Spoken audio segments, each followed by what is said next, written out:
Slowdown is not inevitable. It just happens to be the direct result of bad economic policy.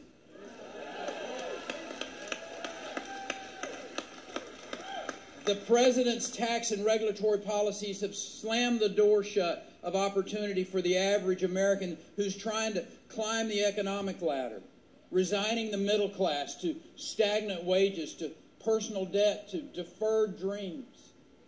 Weakness at home has led to weakness abroad. The world has descended into a chaos of this president's own making.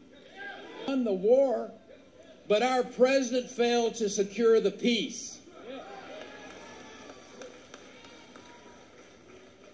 How callous it seems now, as cities once secured with American blood are now being taken by America's enemies, all because of a campaign slogan. We don't have to settle for a world in chaos or an America that it shrinks from its responsibilities. We don't have to apologize for American exceptionalism or Western values.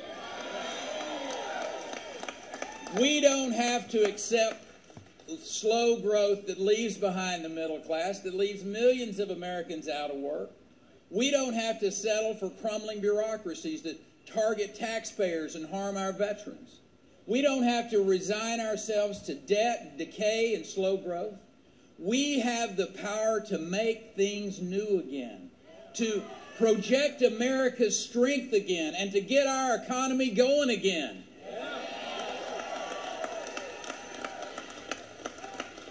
And that is exactly why today I am running for the presidency of the United States of America.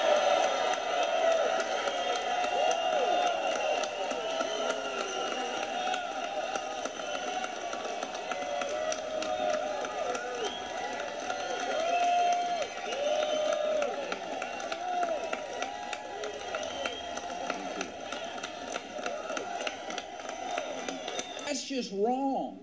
We need to return power to the states and freedom to the individual.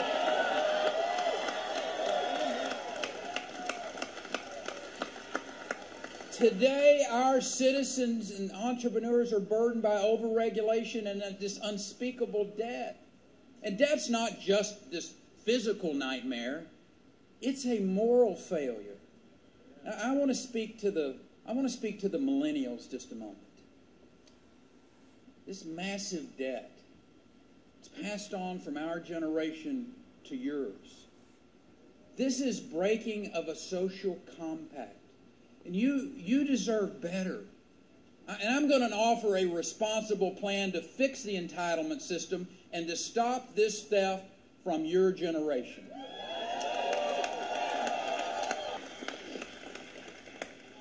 Vladimir Putin uses energy to hold our allies hostage.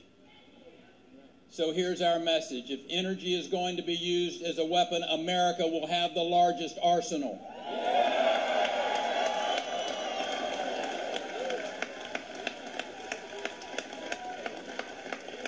We will unleash an era of economic growth and limitless opportunity. We will rebuild American industry. We will lift wages for American workers.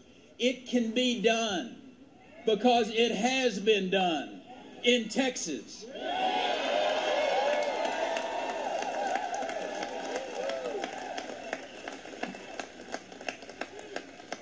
During my 14 years as governor, Texas companies created almost 1/3 of all new American jobs.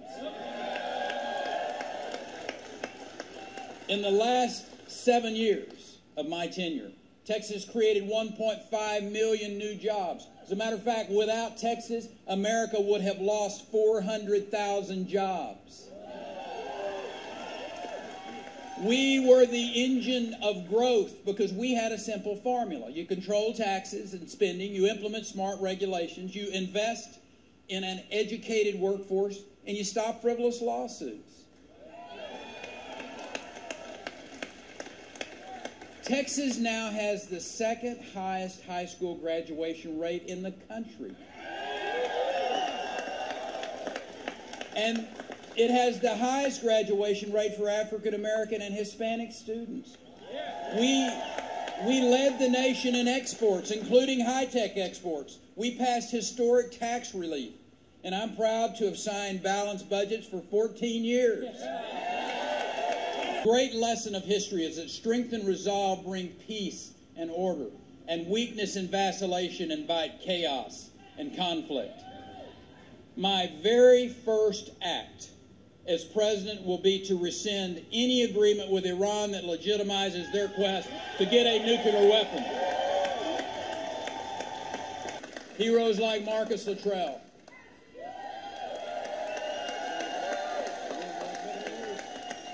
he survived a savage attack on a side of a mountain in Afghanistan, losing his 3 teammates. And I might add 16 fellow warriors were shot down trying to rescue him. He is not just the lone survivor to Anita and me. He is a second son.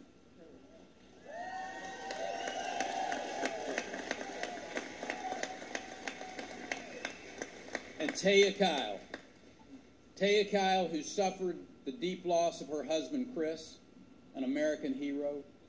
When I think of Taya Kyle, I think of a brave woman who carries not just the lofty burden of Chris's legacy, but the grief of every family who has lost a loved one to the great tragedy of this war or its difficult aftermath.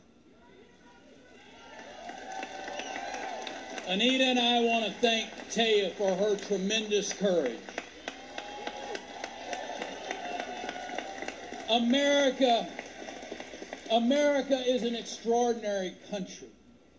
Our greatness lies not in our government, but in our people. Each day, Americans demonstrate tremendous courage.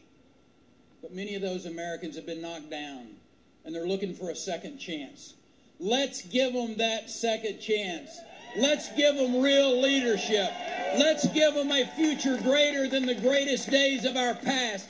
Let's give them a president who leads us in the direction of our highest dreams, our best dreams, our highest hopes, and our greatest promise. Thank you, and God bless you.